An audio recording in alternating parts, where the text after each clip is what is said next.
Welcome back. It is time for another mini lecture. Today we're going to be looking at chapter 4 and focusing on early childhood. Today we're going to look at two theorists. We're going to again circle back to Piaget, which we covered in chapter 3, but we're going to look at his theory in connection with, again, early childhood, as well as Lev Vygotsky.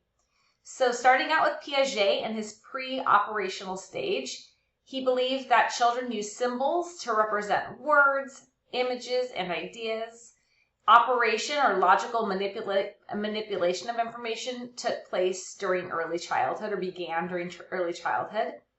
We also see symbolic function substage between the ages of 2 and 4, when children mentally represent an object that is not present or rely on perception in problem solving. And then intuitive thought substage, which takes place between 4 and 7, a lot of times when children are in kindergarten and entering the kindergarten and first grade. We see greater dependence on intuitive thinking, but there's also immature reasoning to understand the world.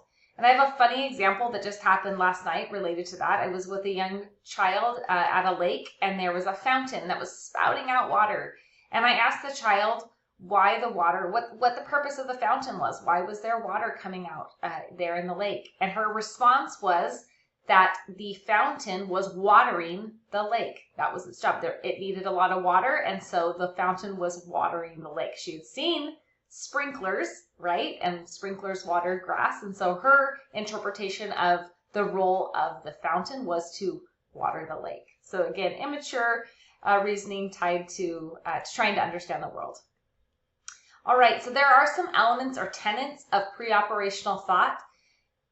Some of these, if you've worked with children or if you have children of your own or children in your life, you will see evidence, and some of these will seem very relatable and recognizable.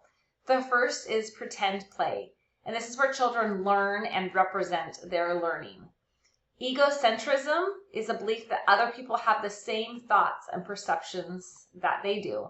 I saw this when I taught preschool, when children would open up their snacks or their lunches and they'd begin eating, and they thought everyone was going to be eating or enjoying the same types of food that they did, and they were shocked when they saw someone eating a vegetable or a fruit that they did not care for. They thought, how can you like that?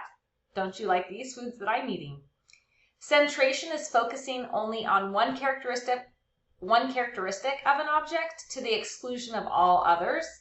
And then animism is when we attribute lifelike qualities to objects, when you see children playing in microdramatic play and giving life to inanimate objects.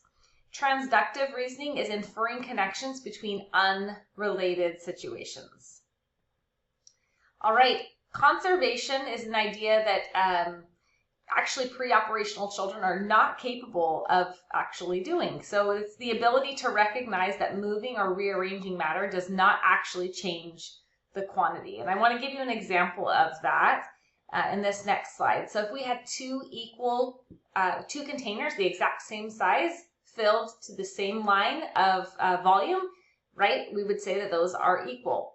For children in pre-operational thought who are not capable of centration, when we pour one of the, we'll call it a beaker, one of the beakers into a tall vessel, as shown here in part B, obviously that liquid rises because it's taller and more narrow. And oftentimes children in the pre-operational stage will say that, oh, that vessel that is long and tall has more liquid, because they see that line, go higher than the one next to it, which we know is not accurate. All right, so transitioning then to Lev Vygotsky's sociocultural theory, he believed that cognitive development was facilitated by, obviously, the people around us, but our culture, cultural norms, our communities, and that social interactions with adult and more competent peers impacts our growth and development. He also coined a phrase called the zone of proximal development. You'll hear this sometimes referred to as ZPD. This is tasks that a child can't do independently, but can do with support. And that support is also has kind of a unique term. We call it scaffolding. That's that temporary support given to do a task.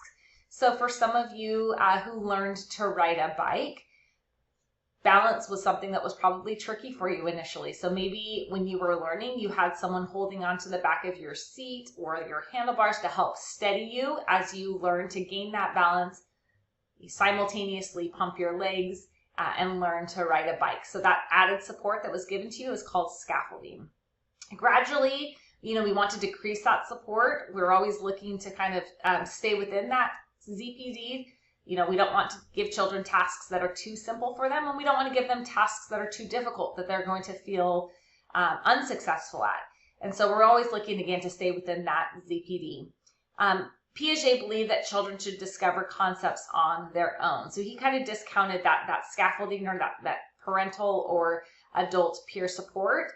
He felt like a lot of that learning happened independently. Vygotsky also believed that children talk to themselves to solve problems or clarify thoughts. And initially, you'll see this in children, right? They're talking out loud. You'll see them having the self-talk outwardly. But ultimately, later on, they learn to do private or inner speech, right? They're thinking through it, still going through that same process. Piaget would have named this as egocentrism, this belief that, my thoughts are what everyone else is thinking. All right, that is all that we have for today. Look forward to seeing you in chapter 5.